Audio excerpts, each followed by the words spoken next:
নমস্কাৰ সকলোকে স্বাগতম। আজি আমি আলোচনা কৰিম 2025 বৰ্ষত অসম চৰকাৰৰ উচ্ছেদ অভিযানৰ বিষয়ে। চৰকাৰে কিমান জমি উচ্ছেদ কৰিবলৈ মন কৰিছে, এতিয়ালৈ কিমান জমি উচ্ছেদ হৈছে আৰু কত সম্পূৰ্ণ হৈছে এই অভিযান। অসম চৰকাৰে লক্ষ্য স্থিৰ কৰিছে বেআইনীভাৱে অধিকৃত 29 লাখ বিঘা অৰ্থাৎ প্ৰায় 3.9 লাখ একৰ চৰকাৰী আৰু বনভূমি উচ্ছেদ কৰাৰ।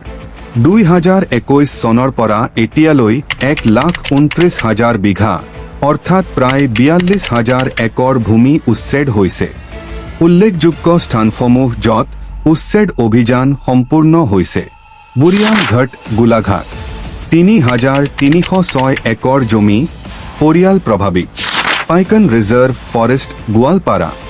135 হেক্টৰ, 1,080 পৰিয়াল। গৰুখুটি, দৰং। ডাঙৰ বনভূমি উদ্ধাৰ, 25,000 একৰৰো অধিক। জাপুৰিগুৰি, BGR, বিশ্বনাথ। 175 বিঘা, 309 পৰিয়াল। চাপৰ, ধুবুৰী। 5,000 বিঘা পৰিয়াল। হাছিলাবিল বনভূমি উচ্ছেদ সম্পূৰ্ণ। এই অভিযানৰ উদ্দেশ্য হৈছে বেআইনী অধিকাৰ ৰোধ, বন সংৰক্ষণ আৰু ভূমি সুৰক্ষা।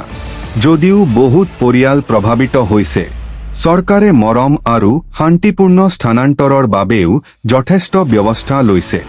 আশা কৰোঁ আজি আপুনিয়ে উচ্ছেদ অভিযানৰ বিষয়ে সন্তোষজনক তথ্য লাভ কৰিলে। কমেণ্টত আপোনাৰ মতামত দিয়ক আৰু ভিডিঅ'টো লাইক কৰিবলৈ নাপাহৰিব।